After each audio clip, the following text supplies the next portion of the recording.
It's time for love. Okay, I'm trying to get in. It's time for love. It's time for What is the love. song you're singing? I don't know. I just wrote it. Just Hi, welcome everyone. Hello, hello. I can't see anything. I can kind of see it, but I didn't bring my glasses. Oh, it says we're live. Hello, welcome to this week's episode of Hollywood Matrimony Live. Make sure you check out our website, hollywoodmatrimony.com. Thank you. You can follow us on Facebook and YouTube, which we're on right now. We're also on Instagram and the Twitter. You're such a small little person. Look how small you are. You're like a little tiny human. Well, I can sit on a booster seat. Ooh, or a phone book. I can get a phone book. That's ridiculous. Anyways, welcome to this week's episode. What are we talking about today? Stuff. Mm-hmm. Some stuff and some things and some things and some stuff. All right, good. Well, we got an eclectic variety We today. do have a variety. We got a latest chapter of an iconic franchise. Yeah. We've got an all-new space adventure. Mm-hmm. And we've got a comedy of plants. Of plants. Mm-hmm. We do have a comedy of plants. Did you just figure out what I was saying? Yes. Okay. I was like, what are we talking about? But I looked at my notes. Which would you like to go with? Would you like to go into the far reaches of space, into the bowels of the human soul, or into mediocrity of Netflix? I would like to talk about. Do you like that build-up? Yes, it's great. Thank you. I don't know, like rolling the dice. Let's talk about Ad Astra. Okay, well, I guess that's the name of the film we're going to talk about. Okay, well, I was telling you, the bowels of space. What did you say? No, the reaches of space. The furthest reaches of space. We're talking about the furthest reaches of space. Hello, welcome. We're talking about Ad Astra. Ad Astra, starring the one, the only, Liv Tyler. Oh, and Brad Pitt. Who I'm glad was. It's Brad Pitt, Liv it. Tyler, Donald Sutherland, among others. Yes, Ruth Negga. Ruth Negga. She's from the show Preacher. Is she? Yes. I don't know why this thing's doing it. Anyway. Can you try to tell people what this movie's about? So this movie is about Brad Pitt. It's about Brad Pitt? Yes, and he is an astronaut. And we're in the future where of sorts. Kind of where space travel is normal. So going to the moon all the time is normal. People do it all the time. Yeah, they got like this gigantic, like what is it, like what do they call it? The Earth satellite station. Who knows? But the moon's just a normal place to go. But like there's like one tower that goes from the Earth all the way up into space. Yes. Yeah, it's the Earth satellite, whatever. Yeah, so it goes all over. Anyways. Beacon thing. Yeah, so we're in space a lot at this point. And unfortunately, the moon has become commercialized. I like that they did. It's random. They go to the moon and it's like being here. Yeah, they get there and there's a subway. Yeah, I mean, it's horrible because that's what we would do. We would do the exact same thing we do here. Well, if we're going to colonize it, you have to do that because it's making life there. Yes, who knows? Oh, well, I don't know that we need subway. I mean, I can go on Subway. I don't need Subway now. I know, but couldn't we put like an Outback Steakhouse or something? Well, we didn't see everywhere. We only saw one place. I want Outback. And it was hungry. what? Subway, what was the other place? There was a DHL, so you could ship packages DHL, that's home. what it was. DHL and the Subway. So that was just right there in the Virgin Atlantic Airlines. That was all just the arrival area. Those flights. Anyhow, random. But anyways, he's on a mission, as you see in the preview. Is he on a mission wishing upon a star? I thought he was on a mission for good nutrition. But anyways, as we see in the preview, his Faja, who is played by Tommy Lee Jones, is also in space doing something, and he had disappeared. Yes. A mission like 16 years into a mission he was on. Yeah. Trying to discover other life. Yes, life. And then nobody knows what happened because he just suddenly stopped communicating And so they go to Brad Pitt and they're like, what do you know about the program your dad was working on? Yeah. And so that's where the story starts. Yeah. So then he basically goes on a mission. Well, yeah, this is one of these movies that's hard to tell. But we don't want to tell you what happens. You need to. It's hard to explain this movie on some level because send me a message if you anything you say about it could spoil it. Be used against even though there's not really spoilers to it. Yeah, it's one of those kind of movies that it's an experience movie. I think it's not. There's no big twist. Yeah, really. I mean, I guess there kind of is, but not really. But it's about the journey, quite literally. It really is. But I think. So what did you think about the movie? Because you really knew nothing about this movie. I didn't know. And I didn't either, other than the trailer. Except that Brad Pitt was in it, Liv Tyler was in it, and who his dad was. I mean, that's all I knew. So that's kind of, the trailers were kind of smart, where they give you a semblance of idea of what it is, but not really. Yeah. Well, and I don't think they can. I mean, I think that's part of the story. It's a hard one to tell. But sorry, I just let my hair down. Oh goodness. No. What's that not playing? I didn't click it. Oh, I didn't know you had to. Yeah. Okay, but anyway, go ahead. I don't know what it did. I don't know if I really liked it. I mean, I didn't come out saying, "Woo, I liked it." I was on the fence, and I've still been on the fence this whole time. I don't think I would watch it again. I can see that. It is a little slow. It's very slow, but I think it's slow by design. It's not even dialogue heavy. It's monologue heavy. You're hearing what he's thinking. And I think, to me, the movie's really about isolationism, how he's chosen to deal with maybe problems in his life where some people act out. He's kept it all inside, and he's isolated himself, and how that has affected him in all areas. I mean, it affects him obviously in his job. It makes him kind of good at it because he's able to push things to the side and compartmentalize and focus on his mission. Also, how it's affected his personal life and just everything he's done. And I think part of it, you come to find out, has to deal with this relationship with his father, Faja. But then also, just because of his job, he's often in space doing his thing on his own. Is he like pigs? In space. Yeah, so I think it's about sadness, loneliness, depression, isolationism. So it's like real life on Earth? Over compartmentalizing. And you hear a lot of his inner monologues where he's like, okay, act normal, act normal, act normal. What would a normal person do? Yeah. And to me, that is so sad. That is indicative of someone who really needs therapy, to talk to someone. Yeah. But he's never been able to, because he's had to be the guy that keeps it together. It shows well, too, like the first time, and this is a scene from the trailer, when they first show, they're like, who is it? Do you know who such and so? He goes, yes, he's my father. And they're like, he disappeared like 16 years into a mission. And there's there's nothing. He doesn't even care. And then they're like, would you go to this? He goes, yeah, sure. Okay, whatever. And it's not until later in the film that you see some emotions and some different things. After I sat with it for a while, I realized I really, really liked the movie. But I also recognize that this is a movie that's going to be kind of a 50-50 split down the middle. Some people you're either going to, and it's not a get it or don't get it. It's, do you connect with it? Yeah. And because it's visually, it's amazing. It is. It's very, just like the opening scene, you get a shot, I guess, of like the sun or whatever. And it's amazing, like the colors. Yeah, the space and the stuff they did is really cool to look at. And Brad Pitt's good to look at too. Yes, he's finally starting to age. He is, but I like it. But it's one of those that I'm a sucker for when they create in a distant future and see how far they go with it. Like the movie Upgrade was in the future, but they didn't do anything but change really the cars and some of the computers, but it was still the same world, so you buy into it. This one was very much the same way. Like the Earth stuff was fine. The colonization of Mars looked like what we imagine it should look like. It didn't really feel like Star Wars. It felt like, okay, they landed here. Once you get outside into the inside and you're not in space anymore, then it just looks like you're in an airport. Yeah. And there's a couple of action sequences.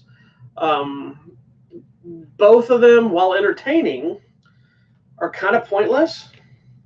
There's one, and I don't want to tell you what happens, but there's one in the trailer you see where there's like a car explodes. That's one of the action sequences, obviously, one of the moon rover types. It felt it almost felt forced just to say that there's this issues on this place too. You know what I mean? Because it didn't really serve a bigger purpose. Well, it did at some point, but not really. Yeah, I'll talk to you about it. There were two things that happened. I know, but really, not really. The other one was way more pointless. Yeah, the other one didn't serve much point either. I think, other than just trying to set up the hierarchy of who's on the ship, kind of thing. Maybe. And then why this person now gets to be this. That felt like that was the only purpose for it. Maybe. But I ended up really liking the movie, but I don't think it's one that I would watch again either, because it's once you know what happens, there's nothing more to it. It's not a movie you can go back and discover new things. Yeah. It's very wears itself on its sleeve kind of thing. It's very in your face. There's no secrets really to it. It's very straightforward. It's not the movie I thought we were going to get based on the trailer. I thought there was going to be some bigger twists and some bigger things. So that can end up letting people down. Yeah, because I thought it was going to be like a big old conspiracy plot. That or get really heavy, crazy sci-fi and monsters and stuff like that. And it was heavy, but it was more emotional. But I also like things that end up being more about real life. And this very much was. Yeah, and it just happens to be happening in space. Yeah, and I like things where it's a downer, when it's not the Hollywood ending, or it feels like this was what happens in life. And sometimes, you know what? Life is boring sometimes. It is. And that's why we need to add explosions and ninjas to things. Yeah. Well, it is interesting that. So what do you think? I'm eating the loudest, most obnoxious candy. It should be loud. You should just be sucking on it. I chew them. Well, give me some. Here you go. I bought them. So let me ask you this. This is one of those kind of movies. See? When did they get so small? I know. They used to be gigantic. They used to be like a gumball size. Oh, gobstoppers. How you've changed. We need to help to Willy Wonka. So do you think this is going to be one of the ones that ends up in like award contention? I bet it will. Maybe for visual effects. Well, a lot of people are talking about Brad Pitt, too. But Brad Pitt, too, because a lot of his... I do think this is one of his best performances outside of like Once Upon a Time in Hollywood in a long time. Yeah. He was so good in that, too. I'm glad he's having like a little resurgence here as older. He didn't go anywhere. I know, but he hasn't done anything that I watched. A Netflix movie or an Amazon movie. I love Brad Pitt. I mean, he's pretty. I don't think you love Brad Pitt for the same reason. No, he's pretty, but he can act. He's always been able to act. So, I mean, I like that. No, he'll probably get an award for it. I mean, because nominated at least. Nominated. Because his character goes through a lot. And like I said, it's not a lot of verbal dialogue, but it's a lot of facial features. When he does speak, it's very much with a purpose, like an intention, but it's not necessarily what he's really feeling. Yeah. And then the monologues is where you hear where he's really feeling. And I'm wondering, like, man, does that really happen to you? And I think it does. People who have maybe depression or anxiety. Yeah, because I never tell you what I'm thinking about you. There's always a monologue of what I'm thinking about you. Wow, you joke. No, but I'm serious. And I feel bad that there are people who are suffering that. Just that one scene. Yes. Where he was like, okay, act normal. What would a normal person do? That to me is so heartbreaking. It made me think of Dexter. Yes, Dexter was the same way. Yes, similar to that. I mean, Brad Pitt's not psycho. No. But it's that same thing where they just needed someone to talk to. And Dexter was suffering because his dad wasn't there, who was the person he talked to. And understood his craziness. Anyway, so check it out. You may or may not like it. You definitely need to see it on a big screen. IMAX or... we saw it in IMAX or Dolby. Or something loud, something big. And just the space stuff that they do just needs to be seen on that epic scale. So yeah, it's one of those, just go in with your open mind and decide for yourself, because I really liked it. She decided that she didn't like it as much. Not really. I've read other reviews of people talking about how brilliant it is. I've also read people how they thought it was just a boring piece of crap. Yeah. It's gonna be one of those. It's gonna be one of those all over the place. Yeah, it is. I think it's right at or a little over 2 hours. Yeah. So. And it sometimes feels like it. Yeah. But I don't think because it's boring, just because it's so slow paced. And you weren't feeling well anyway. Yeah, I was feeling horrible. And then that guy next to us was like choking on something. I didn't feel so bad because I had the sniffles and some sneezes and the coughs. I was trying to keep it to myself because I always feel bad if I'm that guy. Mm-hmm. When he started choking and losing his mind, I'm like, hey, chew. We have a whole roll of them now. There was no one next to us, so it was okay. Yeah. Anyhow, that was Ad Astra starring Brad Pitt. Check it out. All right. So do you want to move on to the funny movie? Did you post the review? Yeah. I'm gonna go share a link to the review. I'm sorry. Do you want to talk about a funny movie? Yes, or do you want to talk about some heavy vengeance? Let's talk about funny now. The Ad Astra was kind of like down here. Let's bring it up. High energy. All right. So this next one is a movie I've been super excited for. You were too, actually. I was. If you've never seen the Funny or Die little short vignette type shows Between Two Ferns with Zach Galifianakis, first of all, you are missing out because they are hilarious. It's essentially him playing kind of a jerk version of himself. Mm-hmm. And he interviews actual celebrities, literally between two ferns. And they ended up making a feature film about this. which hit Netflix on Friday. And usually movies like this that are based on a smaller thing or like a Saturday Night Live skit or something like this don't work. Yeah. But this one, they went all in and got a ton of celebrities. There were a lot of celebrities. It was hilarious. They had a nice, fun story that kind of connected everything that made sense. And how do you think? Well, let me ask you before we go fully into it. Was it as funny as you had hoped? Funnier or not quite? It was as funny as I thought it was going to be. It was good because I feel like they were able. Did it exceed your expectations? Yes, it did. On a scale of 1 to whatever. Yes. 1 to 7,042. 7,043. What? It was good. It was funny. It was. So that's the good thing. It worked way better than I thought it was sometimes going you never know if it's just going to be like an extended version of like a one-off joke, a little show, and it's not. It was big. It was big scale funnies. and it's done kind of legs falling asleep. Mockumentary style on some level, while it still has different stuff. And you get, if you've never seen the trailer, you get a ton of different celebrities. Will Ferrell, if you don't know, is a person that created one of the creators of Funny or Die. Which where that with the internet that on. So Will Ferrell plays a fictional version of himself. Yes. With the Funny or Die, so it's not really a spoiler. I'm not going to tell you the celebrities in it, although if you watch the trailer, they'll show you some of them. Yes. But they fully capture all the same little funny interviews. It's funny seeing them get interviews and how they hook up to certain celebrities. There's some funny stuff that's not on the show part of it with celebrities. I think the Chrissy Teigen stuff is some of the best. My favorite part is all of it is when they put the celebrities' names. Oh yeah, and it's always the wrong. Thing. Every time it's wrong, it's spelled wrong. It's so funny. I love it. It's always either spelled wrong, or it's always spelled wrong, but then also usually has something wrong with the bottom of their name. Yes. Like the description of who they are. Yes. So funny. I love it. Anyways. I liked it. I wasn't a huge fan originally of the Between Two Ferns show until I think the Obama one, and you're like, hey, you have to watch this. But you've been watching it, I think. Yes, all along. I've loved Zach Galifianakis for years. He's funny. Like I liked him all the way back when he was on that show with Erica Durant. I didn't know who he was at the time. The one that she did when or is it Erica Durant? Yeah, I think it's on the Joss Whedon show. Joss Whedon. I think it's Joss Whedon show. The one she was like the coroner or whatever. Not the coroner. He was a coroner. Or no, maybe it was Eliza Dushku. Oh, it was Eliza Dushku. It was not the futuristic one. Yeah, it was Eliza Dushku and Zach Galifianakis, and it was don't tell me, True Calling.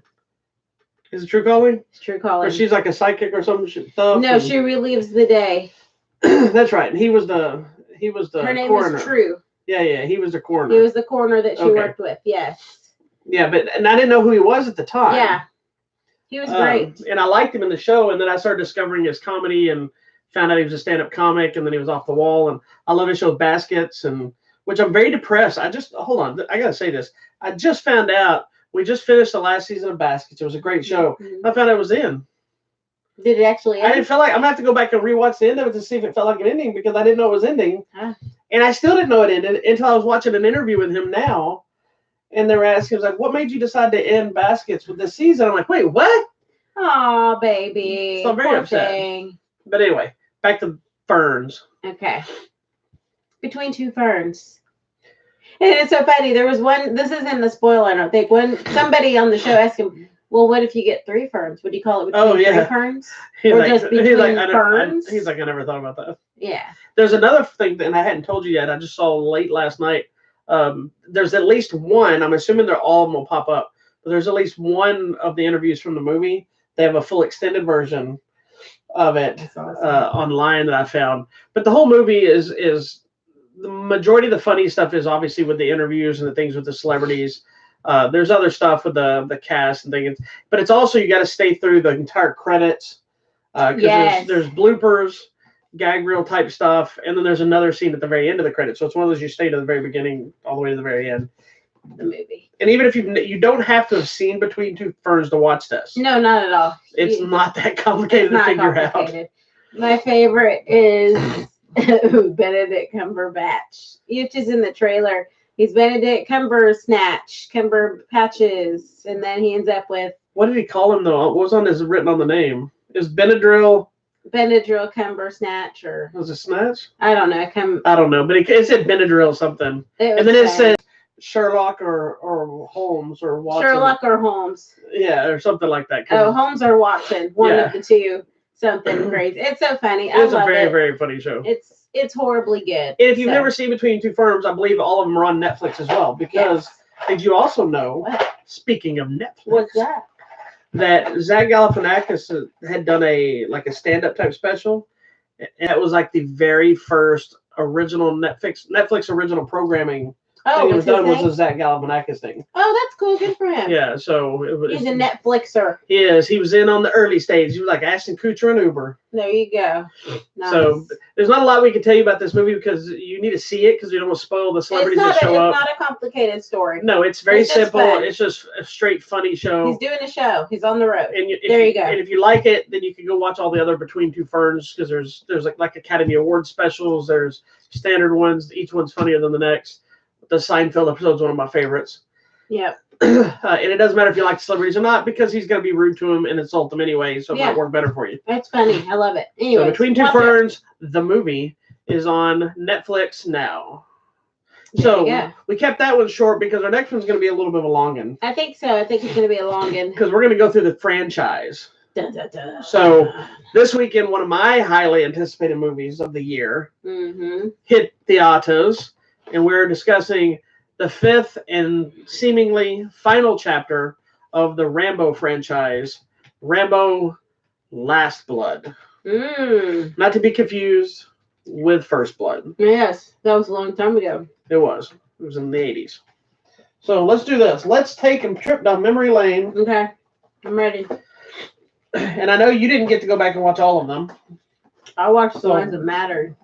That would be all of them. Okay. So, in 1982, wow, it all started with a bang with First Blood, starring Sylvester Stallone, Brian Dennehy, and then a bunch of other people that are now famous that you didn't know back then, like David Caruso. People like that are playing younger police officers, and of course Richard Crenna is Colonel Trout.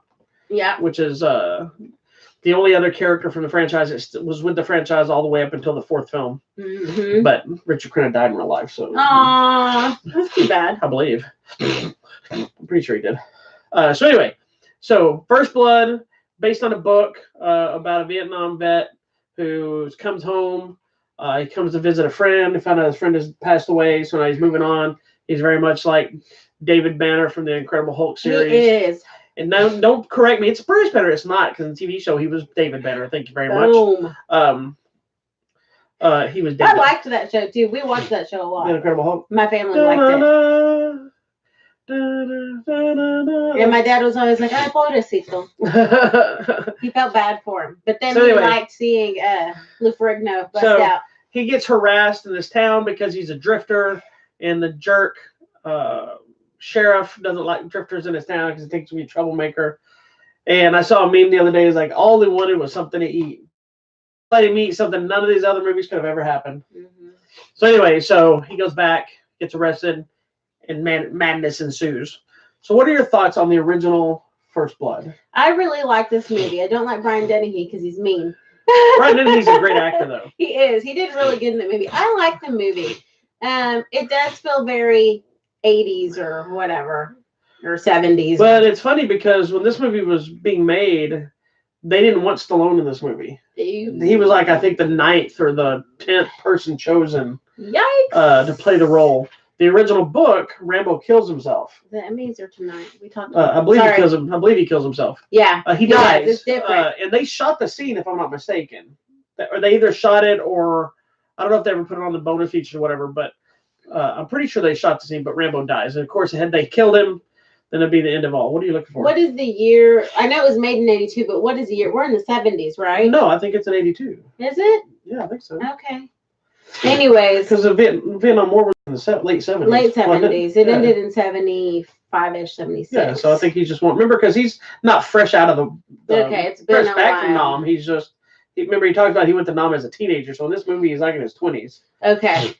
Anyways, to me, it's a good movie. I liked it and I enjoyed it. And I think the reason I initially, the first time we saw it a few years ago, connected with it is because my uncles were in Vietnam, 2 of them. He's from Vietnam?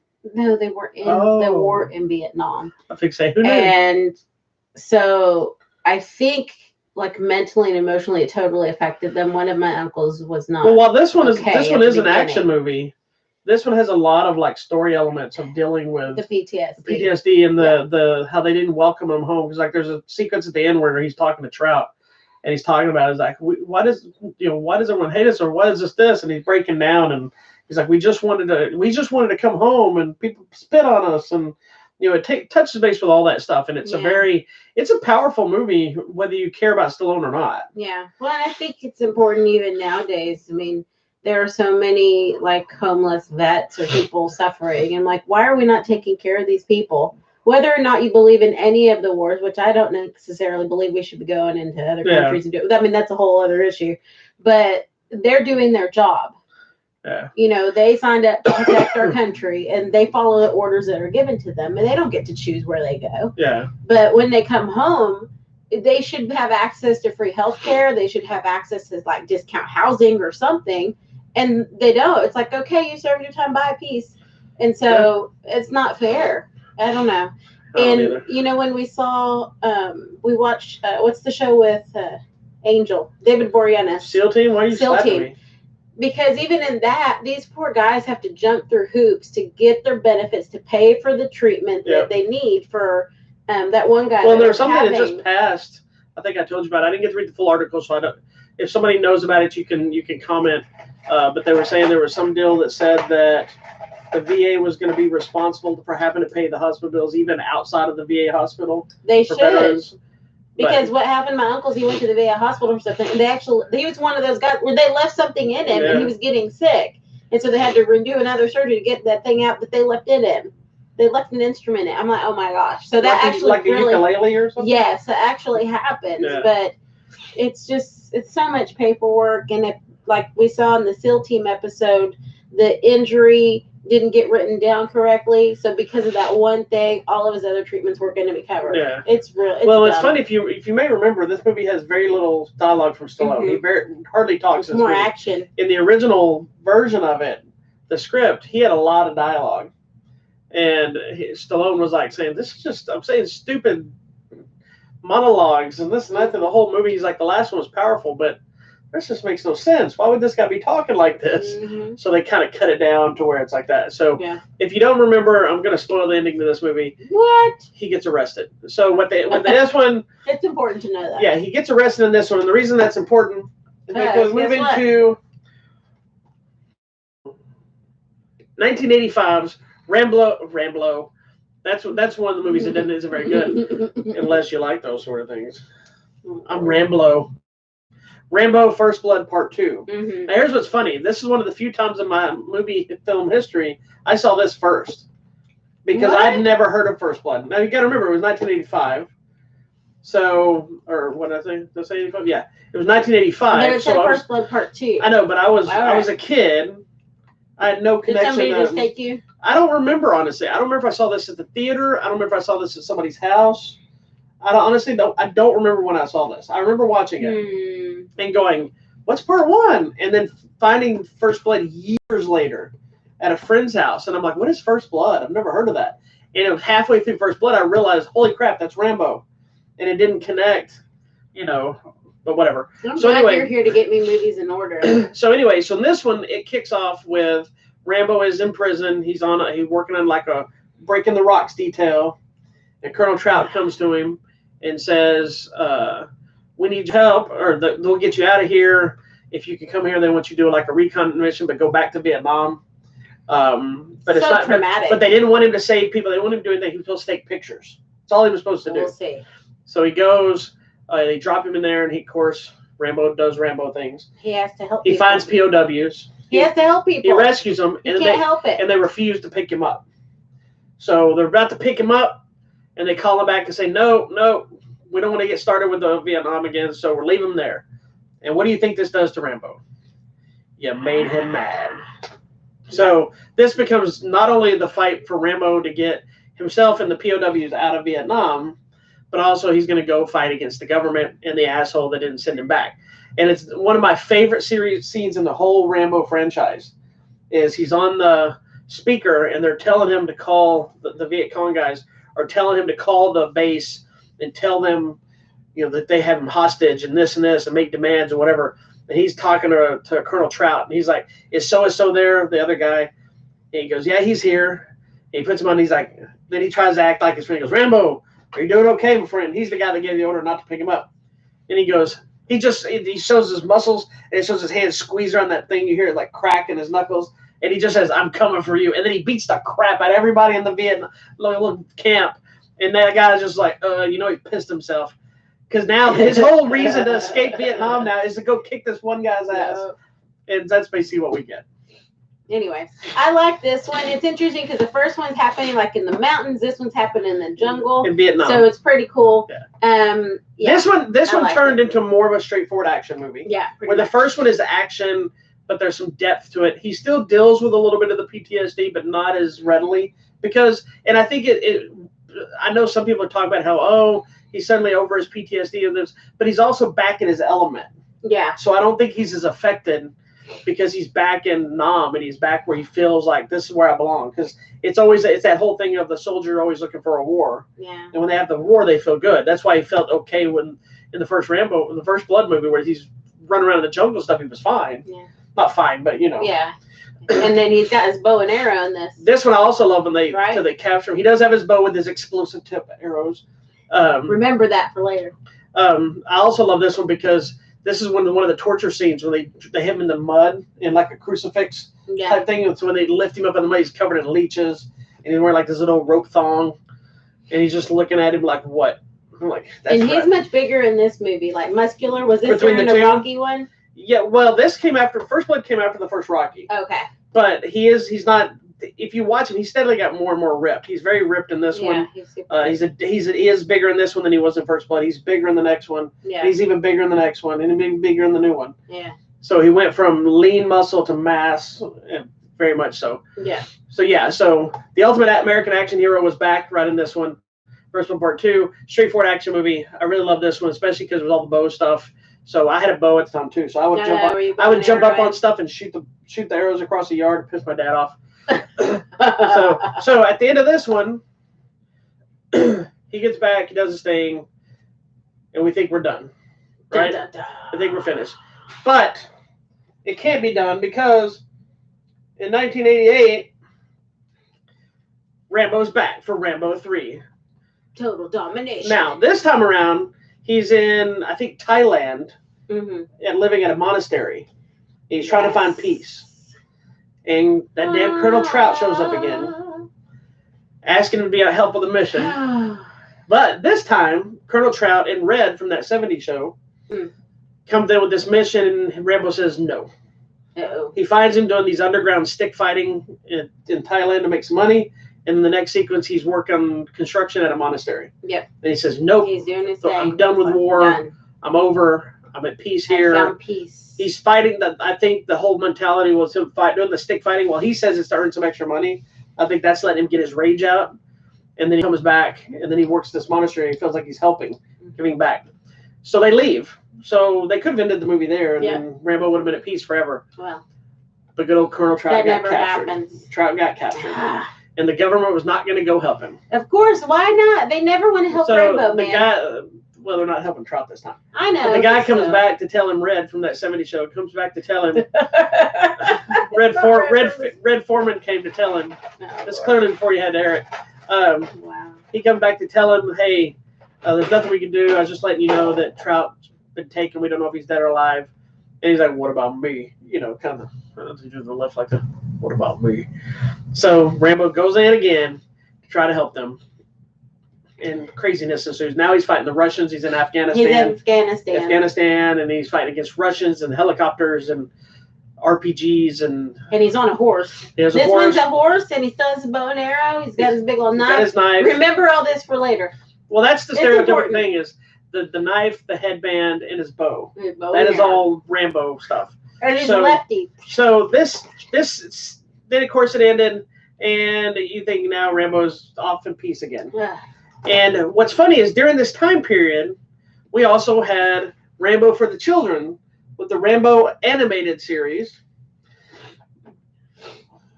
It's so funny. What are you laughing at? Because it's so dumb. It was awesome. I forgot what they called it. Was Rambo and something, or was it just Rambo? I don't know. It's right there. It's just Rambo, 1986. Okay. So it was before this one. It was right after the second one. Have you never seen the cartoon? Mm-mm. Oh my God, the cartoon was awesome. Look at that, Rambo. He's so big. He has a special force, and the force of freedom. Savage. What is it? Specialist Administrators of Vengeance, Anarchy, and Global Extortion. That's the terrorist organization they had to take on. So did someone do the voice in that show? No. No. Neil Ross. No. Anyway. Alan Oppenheimer is Troutman. This is an outrage, I say. Anyway, we had the Rambo, the animated series. So this franchise was more than just that. It had action figures. It had this cartoon. It had these 3 movies. It was a big, big deal. And then, what are you putting your thing on me? This franchise also single-handedly made the survival knife a must-have for every child on the earth. Yes, because you pull up the thing. Yeah, the compass you take off. I had one. I still have it, but my son has it now.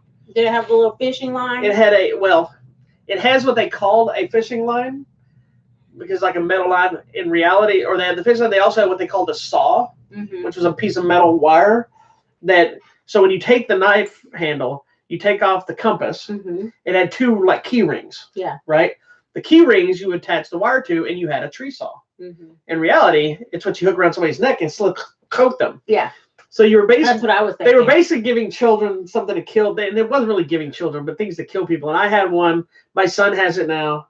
I think he still had matches. It had all kinds of stuff packed inside it for survival. That's why they called it survival knife. That thing was like the hot item because of Rambo. That's so funny. So we all thought the Rambo franchise was dead. Stallone's career had kind of gone off the rails a little bit. He had done things like Stop or My Mom Will Shoot and Oscar, and then he had done some straight-to-video stuff. Nobody really cared anymore. He was kind of done for all intents and purposes. Then he started deciding to bring back some of his other things. And I don't remember if it was Rocky Balboa first or if it was the next Rambo first. But we jump all the way to 2008. Yep. So from 1988... Rocky Balboa was first. Was it 2006? Okay. So from 2008, after the success of Rocky Balboa, he returned to the role of Rambo one more time for the aptly titled Rambo. Now, this was a different kind of Rambo movie. Once again, he was living in peace. He was in Burma. Minding his own business. And one of the things because Stallone wrote pretty much all these movies. Yeah. And some of them he had help with, but his whole thing was always wanting to write something that was kind of in the news at the time.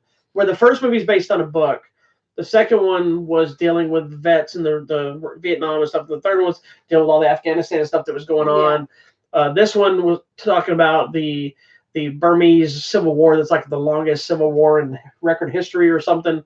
So in this one, Rambo's been living in seclusion, just as a riverboat captain kind of thing. Yep.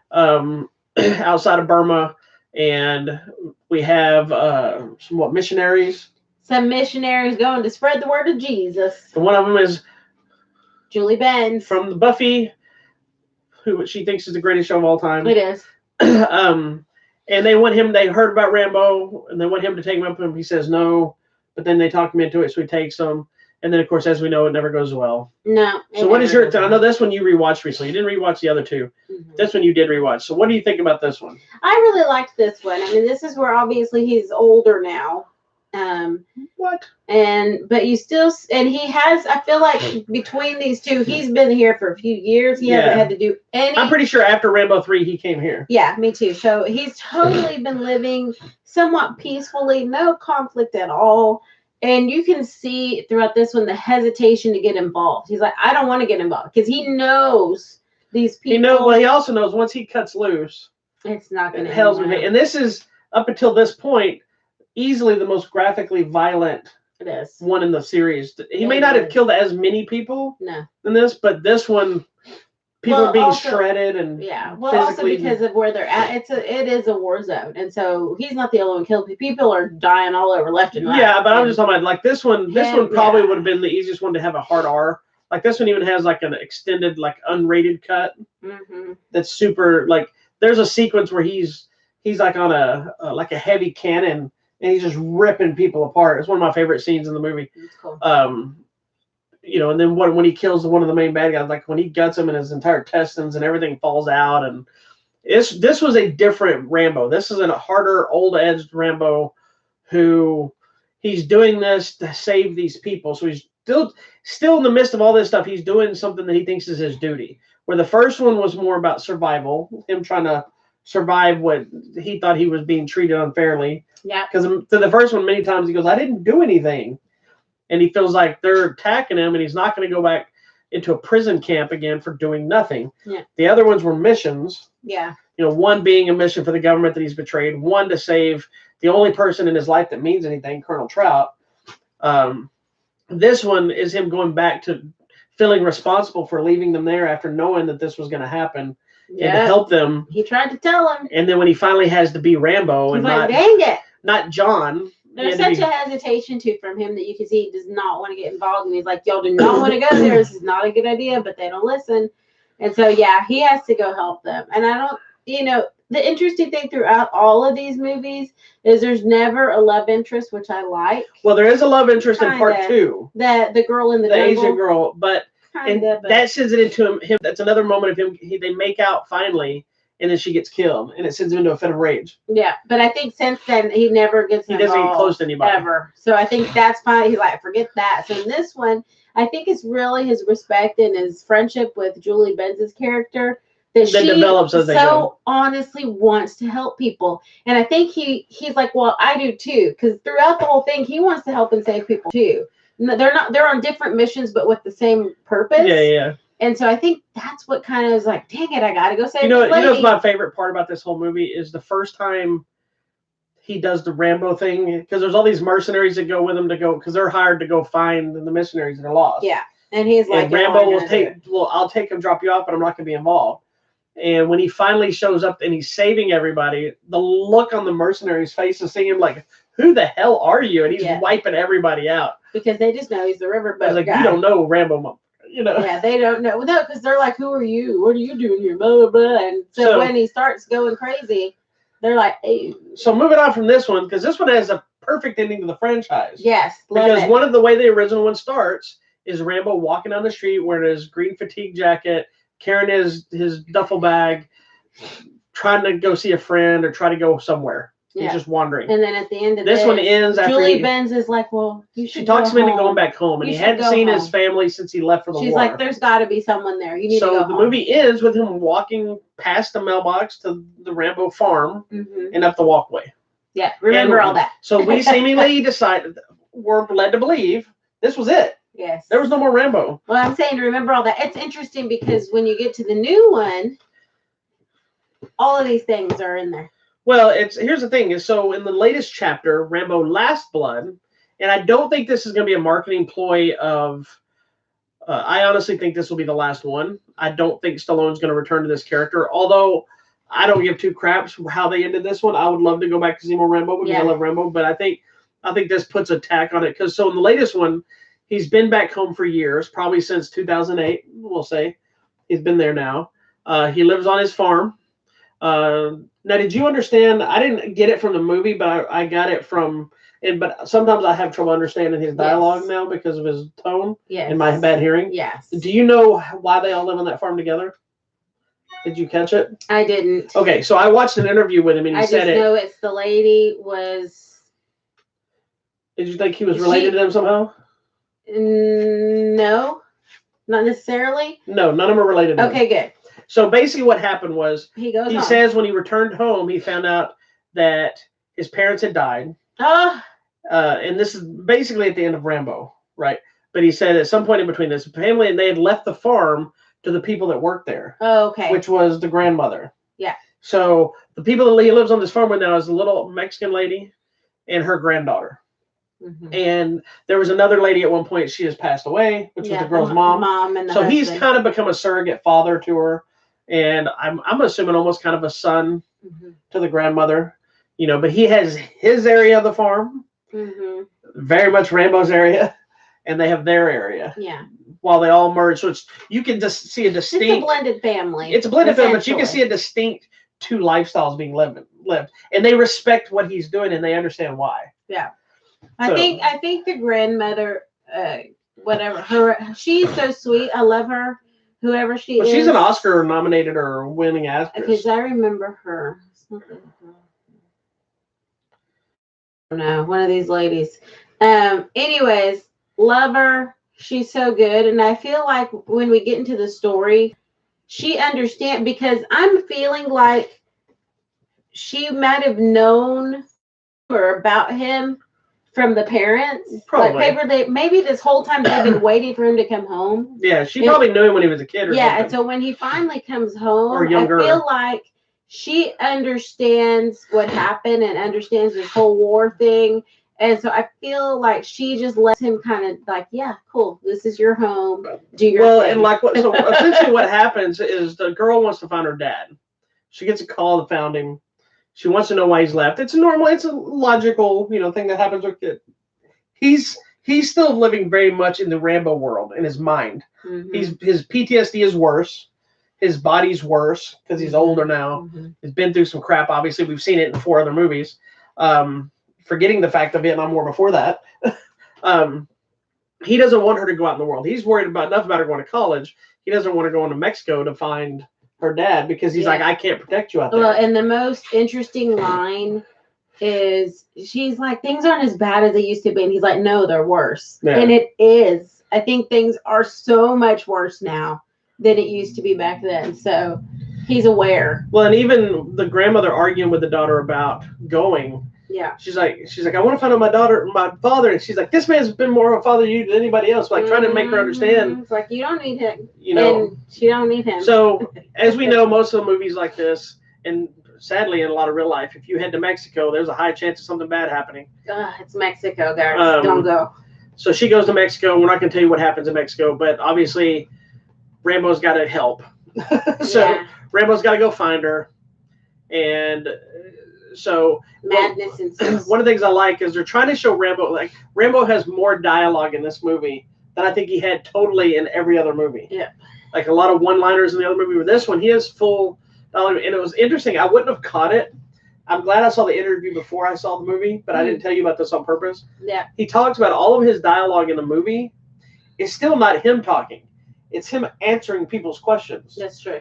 So there's this long dialogue between him and the young lady while they're riding horses. And all of it's her asking him, why do you do this? And why did you do this? And do you think we'll do this?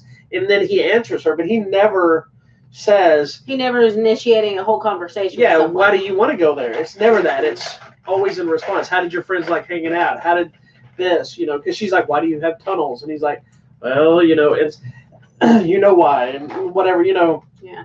So anyway, but this, surprisingly to me, this was not as action heavy as some of the other entries. Now, when I say that, when we get to the action sequence, which is probably the last 20 minutes of the movie, it is extremely heavy. It is graphic, it is intense, and it's nonstop. Yep.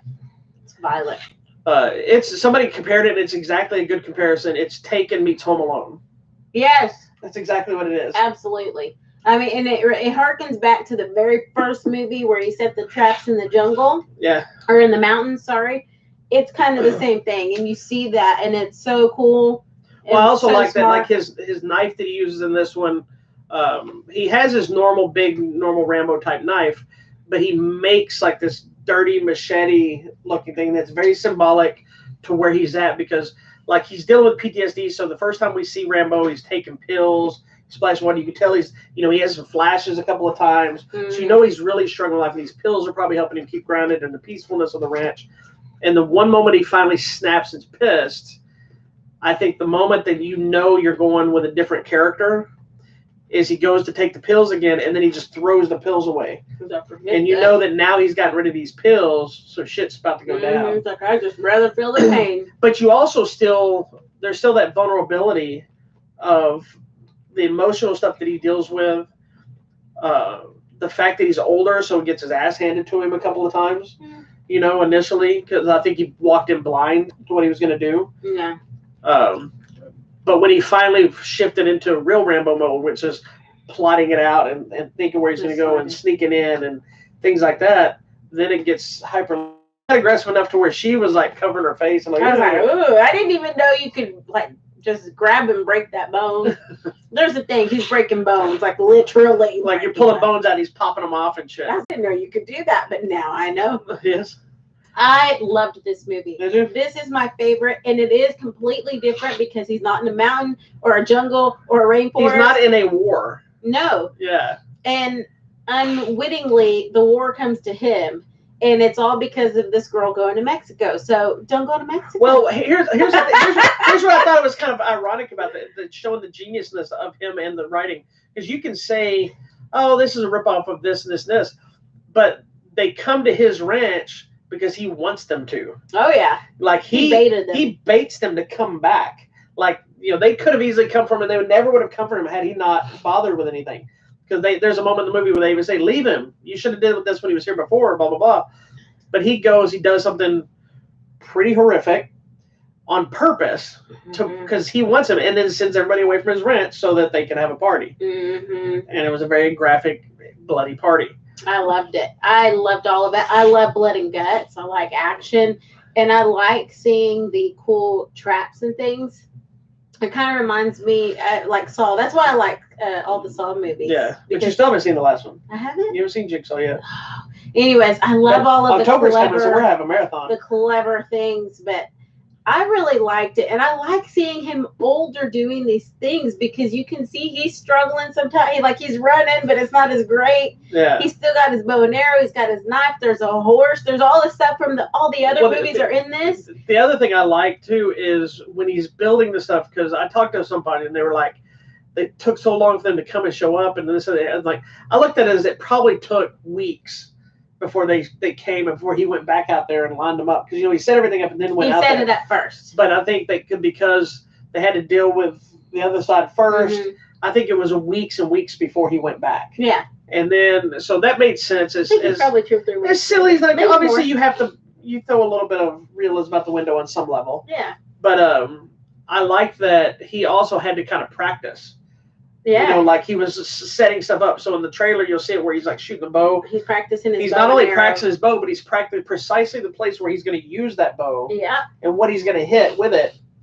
So he knows when I get to this moment, because everything is premeditated on how he wants them to move to where he wants them to go and who he wants to go there to the point to where it's. And ironically, when we were taking our Mississippi trip, I got to talking. She's always, for years, a woman always talks about buckshot.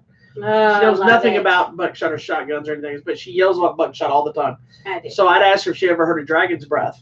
And if you don't know what dragon's breath is. We watched this really cool video of this guy and all these different types of rounds. If you don't know what dragon's breath is, it's a shotgun shell that shoots fire. It's awesome. And so ironically enough, he makes dragon's breath shells. And I was like, yes. So I was like, honey, that's dragon's breath. I was like, oh, somebody's going to get on fire. It was awesome. I loved it.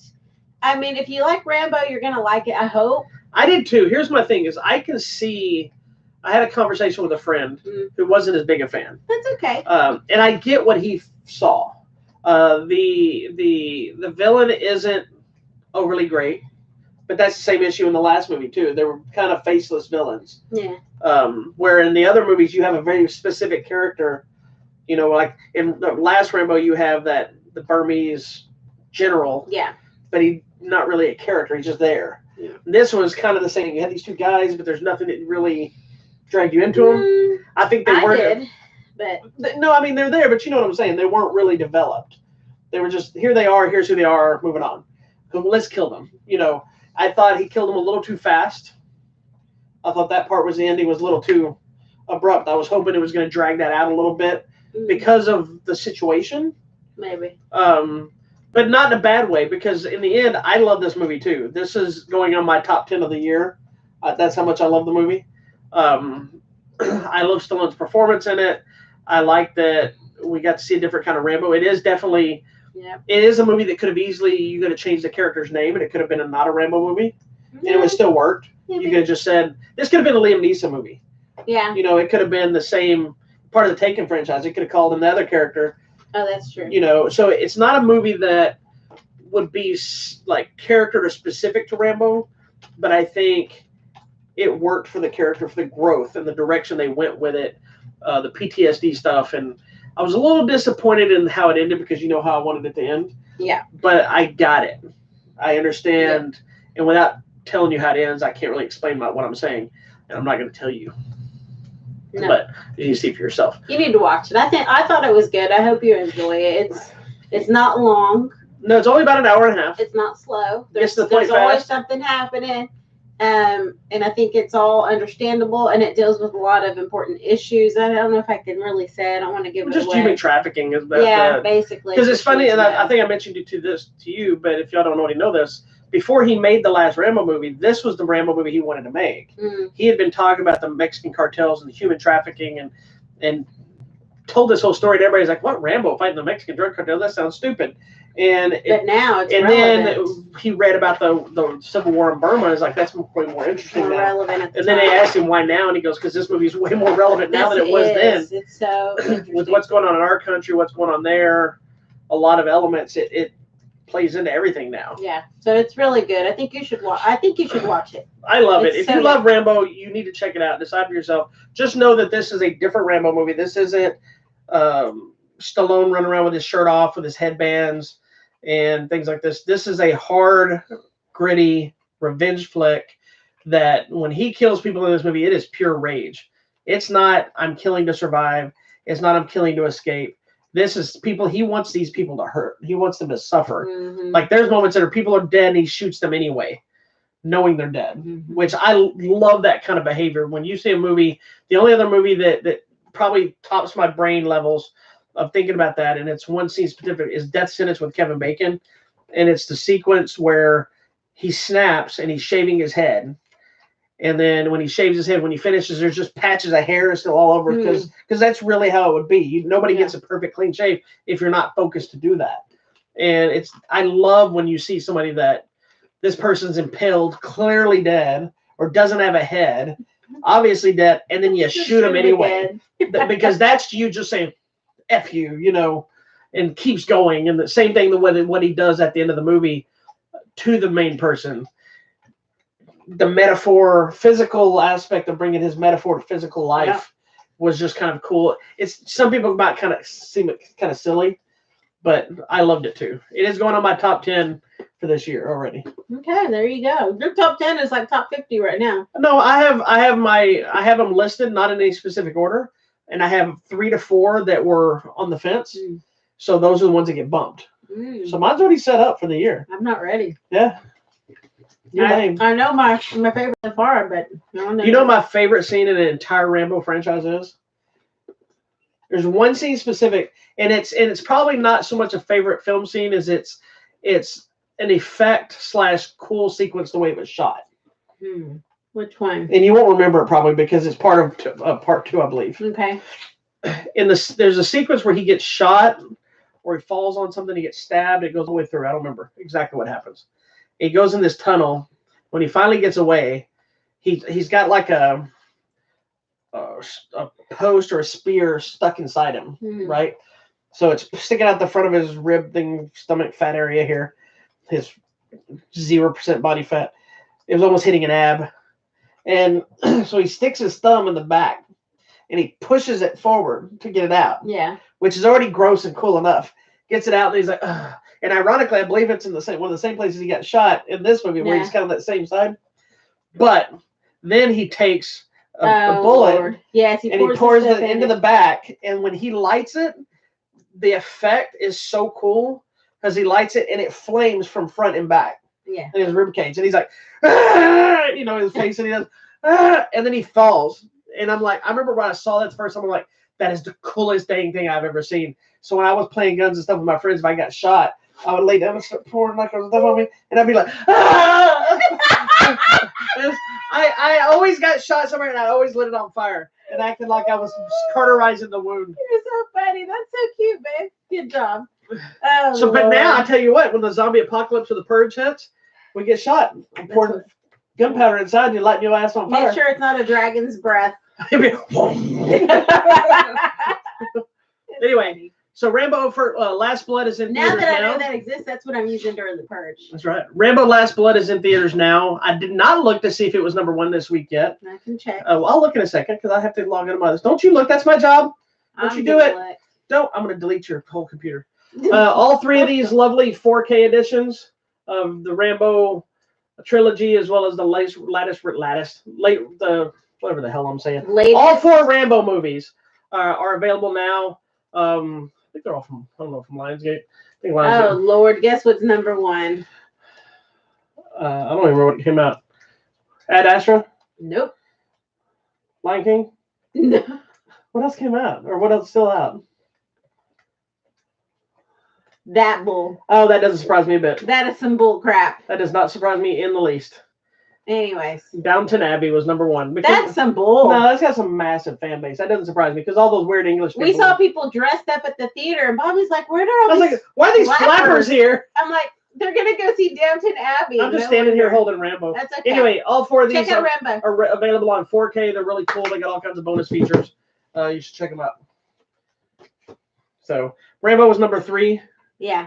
It was just barely behind Ad Astra. It's like Ad Astra and Rambo are like. But they were predicting, I think, about 20 million. Yeah, so I think they're right there. Because it probably had a lower budget. The thing I love about not only the fact that we got a new Rambo movie is all the discussions it's kicked off in his interviews. There's winners. He was talking about, and I don't know if I told you all this, but we talked about on one of our TV Tuesdays. They were asking him about, is there any other characters you'd like to revisit now that you've revisited Rocky, and then you revisited Rocky with the Creed films?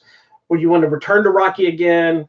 He's like, there's a story idea for a new Rocky. What? He goes, I'm not fighting in it. No. The last news I heard about was he was saying there was something about dealing with the ICE stuff and like a boxer that he's training kid who's an illegal and dealing with that kind of stuff. So there's that idea. There's also he really wants to.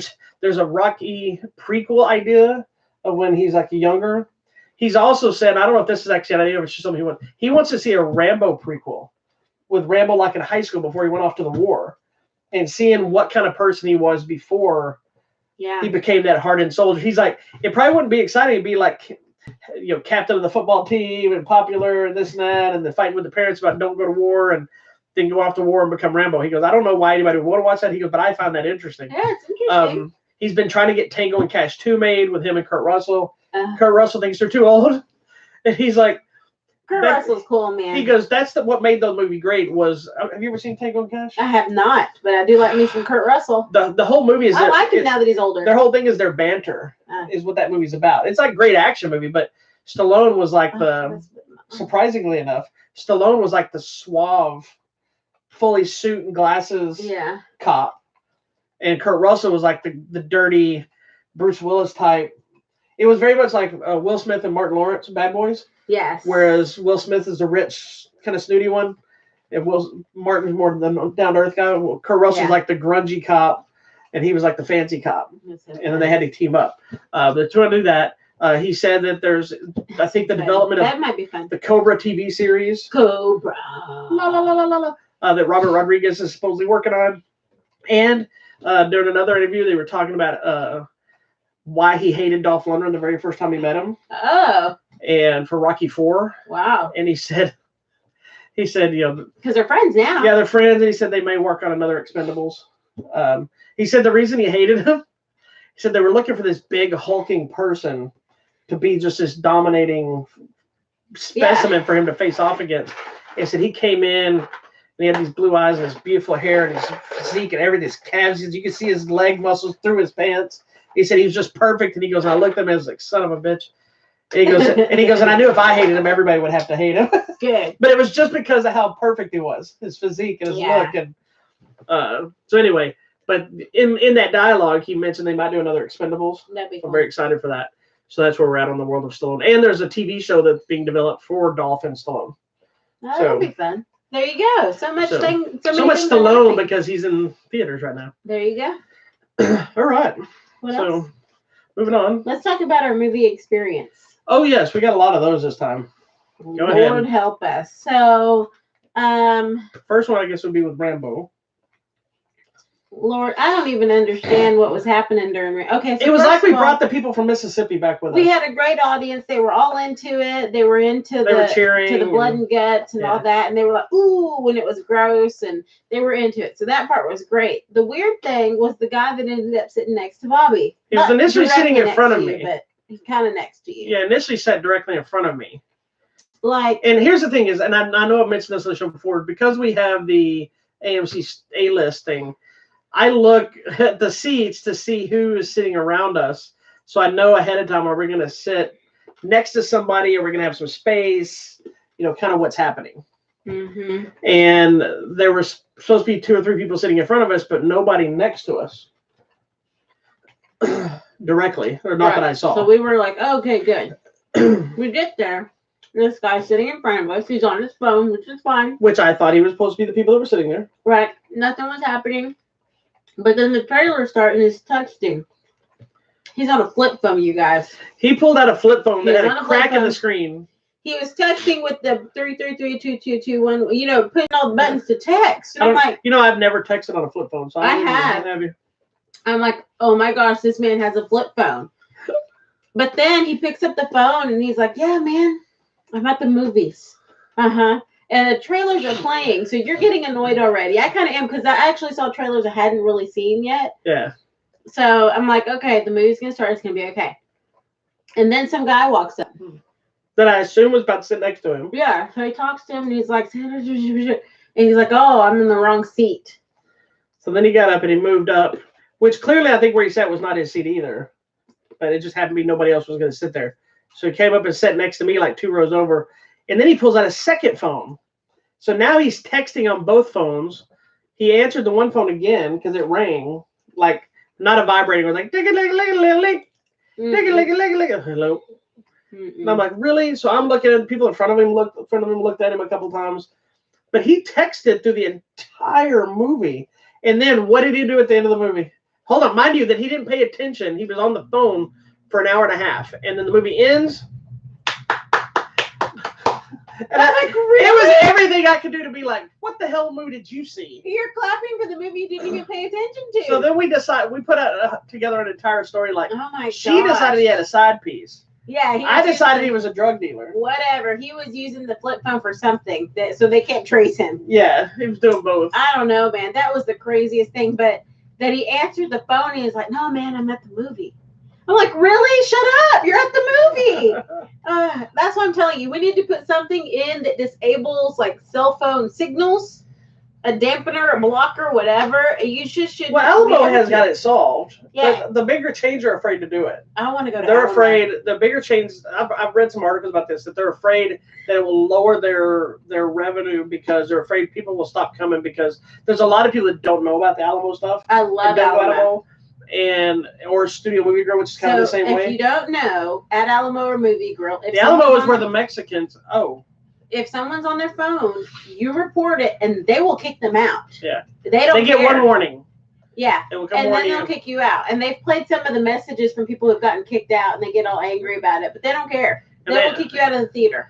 But it should be that way. It's like if you really have to answer your phone, like my phone is rung during the movie. It's on silent, but it's ringing during the movie, and if it's not somebody I think it matters, I hit the button so it stops vibrating and not be disturbing. If it looks like something important, I get up and I leave. Mm-hmm.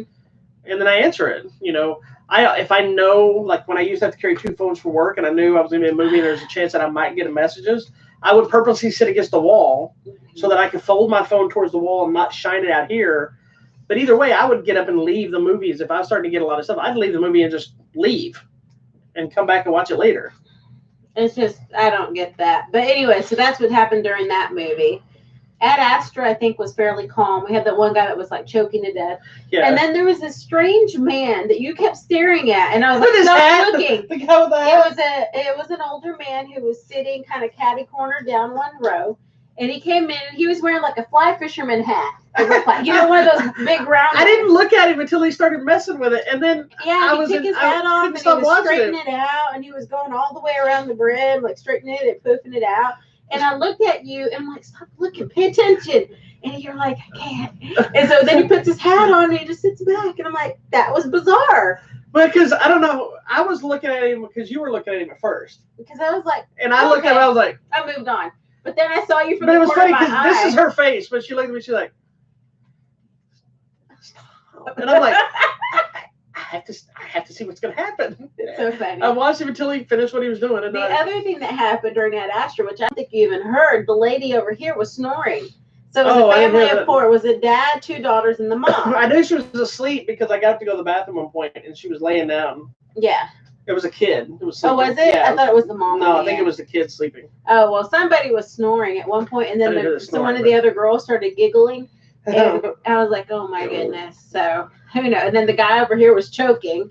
Then the next set was the 2 little old people, and the man was talking during the trailers, but he was trying to whisper. But he's one of those that doesn't know how to whisper, so he's talking loud whisper. It was such a mess. Anyways, but once the movie started, it got quiet, and I'm glad we saw it in IMAX. Yeah, it was nice. So that part, even though we preferred Dolby, but it still worked. I mean, it was good to watch it that way. I guess that's pretty much it, right? Between Two Ferns, it was trying to watch, and the animals were just all over the place. Oh, let me tell you about watched it at home. Let me tell you about my Between Two Ferns experience. We get home to watch it. We're in 5 minutes into the movie, and this dunderhead's asleep. It's like, yeah, let's watch it. She goes, let's watch it. I sat down in my rocking chair. Hold on. I said, are you sure you want to start this tonight? Yeah, let's do it. We're barely through the opening sequence of the movie, and I look at her, and she's like that. My bad. And I said, honey, come in. No, I'm watching it. So I turned it off, I sent her to bed. So the next day, we go to watch it, and she's like, I don't remember any of this. We were still 5 minutes into the movie. We had to start at the very beginning. With Matthew McConaughey. McConaughey. Matthew McConaughey. Yeah, it said. That's what it said. G-A-Y. Matthew McConaughey. So anyway. Like sometimes. All right. So moving on. This week there's all kinds of stuff hitting the Blu-ray and the DVD. Mm-hmm.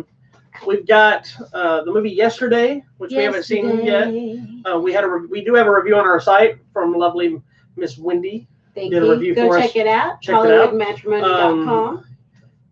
Then this week we're gonna have the new Shaft, which we both really had fun with this movie. I did. I liked it. And this is a kind of a continuation of the last Shaft movie and a loose connection to all the original Shaft films. This one has all 3 Shafts with Richard Roundtree, Samuel L. Jackson, and Jesse T. Usher. It'll be available this week on Blu-ray and DVD.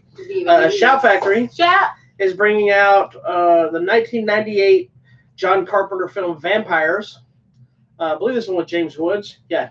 James Woods, Thomas Ian Griffith as the vampire who was in Karate Kid 3. He was the bad instructor that came and trained him. He's the vampire in this movie, the main director or whatever. So that's going to be Vampires Collector's Edition. It's coming out this Tuesday. This one I'm excited to watch. I've watched it. Madness in the Method, written and directed by Jason Mewes. Oh, you were excited about that. This one has an all-star cast. Jason Mewes plays himself. He's basically, it says, iconic actor Jason Mewes is tired of Hollywood's perception of him. Upon advice from his best friend Kevin Smith, Mewes tracks down a secret method acting book to reinvent himself as a serious actor with disastrous consequences. So Kevin Smith is in it too. I believe it has pudgy Kevin Smith because this was made a while back. But here's the cast list. You ready for this? This happens every time I say that. So Jason Mewes, obviously. Vinnie Jones. Yep. Gina Carano. Oh, your girlfriend. Yes. Brian O'Halloran, who is Dante from Clerks. Stan Lee in his final film. Dean Cain. I love Dean Cain. Zach Galligan, which I believe is the guy from Gremlins, I believe. Casper Van Dien. Nice. Judd Nelson. Haven't seen him in a while. Terry Hatcher. Nice. Danny Trejo. Nice. And, of course, Kevin Smith. There you go. So we got a good little cast list there of this movie. This one will be available this Tuesday. Well, this one I just finished watching today. It's the new Nicolas Cage movie called A Score to Settle, starring Nicolas Cage and Benjamin Bratt. It's not a bad movie. It's hard with Cage lately because he he churns them out, man. Yeah. And I don't. Not necessarily a good thing. Yeah, I don't like to say that he just does them for the money. I honestly think I saw an interview and he said he's done some for the money, but I think he just wants to act and he just takes on roles. And I don't know how concerned he is for box office or awards. I think he just wants to make films. Yeah. That's kind of what I'm getting. This one is about a guy who is released from prison after 19 years. He finds out he has a terminal disease. So he's trying to reconnect with his family, with his son, make amends with his son, but also get bloody revenge on the people that did him wrong.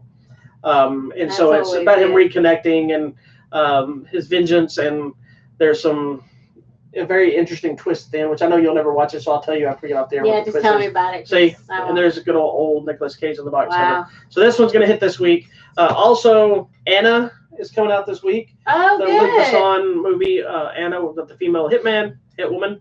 I liked it. So. The Galaxy Quest Steelbook edition, anniversary edition. I love Galaxy Quest. It is so dumb, but I like it. You know what I love? I don't know if you've ever seen this or not, but I don't remember if it was on the DVD, but I know on the Blu-ray, they had a version that, you know how you can put in different languages? You can put in the alien language from the movie. The guy, yeah, it says like, I watched an hour of that movie in that language. Just, that's so funny. It is so ridiculous. I like that. The new Child's Play is coming out this week. Oh, wow. So you need to watch it because you haven't seen it yet. I haven't. It did really well, though, but it came out kind of quick. Legend Tomorrow Season 4 hits this week. I'm so I'm caught up on that. And The Stand, I don't know if this is the original one. Oh, I guess it is. It says the restored collector's edition of Stephen King's The Stand miniseries is coming out. And that's all the big stuff for this week. All right. Coming out at the theater. I'm excited about this. Abominable. Are you really? Yes, I am so excited. Wow. It's a girl that finds the abominable snowman, I guess, living on her roof. So we're going to see what happens. Living on her roof. It is. There's a movie, I've never heard of this, but it's Anna Kendrick and some other people, The Day Shall Come. And all I can find out about it, it's some guy. It's about a day that'll come. Who's a preacher in Miami, but he kind of gets hornswallowed into a deal to go do something, and I think madness ensues. I don't really know what it's about. There's no good thing. There's a Netflix movie which looks really interesting. It's called In the Shadow of the Moon. It's a police officer who's hunting a serial killer. Oh, yes. And things go a little bit crazy. Yeah. So that's going to be a really good one. We have a screening for 10 Minutes Gone, which is Bruce Willis and hold on. Michael Chiklis from the... It looks interesting, too. It's a cop flick. Yeah. So, the Laundromat looks really good, too. I want to watch that, too. Well, it's out in London. That's a new one with Meryl Streep. And it's kind of a insurance fraud thing. Okay. That looks good. Oh, Judy's already coming out, too? Starting in limited release. It's not wide release yet, but I'm looking forward to that one. So that's kind of what's happening right now. So we're heading into... round out. Yeah, the round out September. Because October should be Scary Movie Month. Well, the first movie in October is going to be Joker. Oh, goodness. First big one. So I don't know if I'm ready for that. We're going to be seeing that one, so we'll see that. What about Wrinkles the Clown? Nope. Don't like that. Dolomite Is My Name is the other one I'm really highly anticipating, which is the new Eddie Murphy movie. Yeah. There should be some scary movies. Oh, Gemini, Adam... What's Adam's Family? Adam's Family. It's a new animated movie. Oh, okay, cool. Can't wait for that. Looks good. Oh, man. I'm waiting for all the scary things. Along Came the Devil, Part 2. Oh, Lord. Oh, Lord. You're going to make Zombieland, Maleficent. I can't wait for Jojo Rabbit. That's the one with the guy has the imagination-free friend that's Hitler. Yes, it's weird. Anyway, so hopefully we have a lot of contests happening. Yes, check out our website, HollywoodMatrimony.com. Go to the top and click the contest button. Some of them have ended. Some of them continue a little bit longer. Some of them are fixing to end. So we're still, because I have extra copies, we still have copies of Star Wars Resistance, the complete first season. It could be yours. The new season, I believe, starts off October 6th for the second and final season, which makes me sad. But we've got copies of this to give away still, so enter that. We also have a copy of Hawaii 5-0. The complete 9th season on DVD. Thanks for waiting. No problem. So check it out, even if you've never watched the show. It's a really good show. Jump in on the 9th season. What's it going to hurt? Yeah. We also have Supernatural, the complete 14th season. Oh, I'm just now like on episode 7. It is oh my gosh crazy. You ain't even got into the good stuff yet. So far, it's crazy. So Supernatural season 14 on Blu-ray. You got this. It's got one more season. Yeah, it's getting 15th and final season will be hitting. Then we have this martial arts flick called Kung Fu League, which is it's actually really fun. I did a review for it. I've done a review for all these. But this one, it's funny because it's a action romantic comedy. So it's an action movie. Cute. It's an action movie, but what it is the story about this kid who's like a comic book artist. Okay, that's you. Thank you. And he is obsessed with this girl, but he can't talk to her because he's nerdy and nervous. Aww. And he gets a wish, and he somehow wishes alive the 4 masters from his comic book. Oh, wow. But they're all based on actual martial arts people that have been played by Bruce Lee, Donnie Yen, Jet Li. Wow. So if you look at them, you can tell they're all... Yeah. One of them is like Ip Man. He looks like Ip Man. He's because he's playing Ip Man. He's playing the Bruce Lee character, Wong Fei Yong, whatever it is. But Once Upon a Time in China, Fist of Fury, Ip Man, all these different movies are these characters. Cool. So they come to real life, and so they're kind of helping him, but also fighting for him. But then they make fun of like the guy that's Bruce Lee. Like every time he gets ready to fight, he take his shirt off, and the other guy's like, "Why does your disciple always take his shirt off?" He goes, "Because he's beautiful." And it's like this funny joke. But the action is cool. The action is silly, but it's great. It's just it's a fun movie. It's worth trying to get a copy of. So we're giving away a copy of Kung Fu League. And lastly, for the time being, because I know of a couple of others that are about to pop up. Oh, we also the one I don't have sitting here, it's on the table. We also have a copy of the movie Bottom of the Ninth, which stars Sofia Vergara and Joe Magliano, their husband and wife in real life. Or Joe Magliano. That's what I just said. Joe Magliano. It's actually a baseball movie, right? It's actually a pretty good movie. Okay, the story is a guy that gets out of prison. I don't know why every movie we watch some guy got out of prison. But this guy gets out of prison. He was on the road to becoming a Major League Baseball player when he went in prison as a teen. And he gets out and he's just trying to put his life back together. And he's back in the old neighborhood and he's trying to find himself. And he gets hired to help out with an old baseball team by an old coach. But he's like, I don't even do anything in baseball. And then he runs into Sofia Vergara, who is a girl he knew, like a girlfriend before he got locked up. So you got the romance side. Then you got the people that are wanting kind of revenge on him for the crime he committed. Always. And then you have him trying to find redemption. So it was actually a way better movie than I thought. I thought it was going to be kind of cheese from the way the packaging with the baseball. I thought it was going to be kind of this cheese. It's actually a pretty good little movie. Okay. Anyway, we're giving away a copy of that, Bottom of the Ninth. And lastly, we're giving away digital copies of Toy Story 4. So fun. You can enter for win a digital copy of Toy Story 4. Babe, is that digital? It is digital. This is what you get, this thing. And you go you open it up, and inside, I'm not going to open it because it's sealed. See, it's sealed. It's a code. It's been in a mayonnaise jar in the backyard for 14 years. You put in the code, and you get the movie. And you get the movie forever. It is yours. On the intranets. I had somebody that I know that won a cop one time, and they were like, why isn't it DVD? I'm like, because that's not what I offered you. Anyway, but what's not on the site? What's not on the site? What's that? I'm going to regret this, but are you ready for this? It's like she's got a button to just push. We are going to be having another giveaway. I already know for a fact. They're just not arrived yet, so I haven't posted it. To give away digital copies of the new Lion King film as well. Oh, Zendaya! It's not in the movie. That's right. So that's pretty much it then. Oh, we apologize. That's so cool. We didn't get a chance to get to Jim Cotta. We'll get to you next time. We'll get to you next time. All right. Thank you so much for watching. Make sure you check out our website, HollywoodMatrimony.com. The banner's not up, so I can't point to it. It's packed. HollywoodMatrimony.com. Thank you for watching us on YouTube at Hollywood Matrimony. We're on Facebook at Hollywood Matrimony. We're on Instagram at Hollywood Matrimony. And we're on Twitter at Hollywood Matter, MATR. When you enter a contest, go and send us an email to HollywoodMatrimony@gmail.com. Check out the contest page. Make sure you're checking out every single day. This man works tirelessly and posts movies and reviews and articles and posters and stuff every single day of his life. That's what he does. That's how much time I have. He cares. That is in between art deadlines and classes and keeping a house clean. Yeah, thanks for cleaning. You're doing a good job. Sad sack life. Anyways, what else? Don't forget to subscribe to the YouTube channel here. And remember, We'll be back here on Monday for another episode of Martial Arts Movie Mondays, which this week, I don't know what I'm talking about this week. Oh, yes, I do. Oh, yes, I do. It's a little more recent movie, but we'll talk about it anyway. I'm going to talk about it because you won't be here. Martial Arts Movie Monday on Monday, then right back on Tuesday for TV Tuesdays. Tuesday is going to be huge because all the new shows start back on Monday. Yeah, and don't forget, we'll be doing our show later in the evening on Tuesdays now because this one's not here during the day anymore. And then on Thursday, I'll be back for a weekly update. At some point, I'll get around to doing an all-new What's on My Mind desk, which I haven't done in 2 weeks between our trip. And I have art deadline, so I haven't had time to do it. And then we'll circle back around right here for an all-new episode of Hollywood Matrimony Live. That will be simulcast right here on this YouTube channel, as well as our Facebook page. So make sure you hit the subscribe button here or hit the subscribe button up here and watch whatever's playing over here. And have yourself a wonderful night. Be nice to each other. Peace and love. Bye.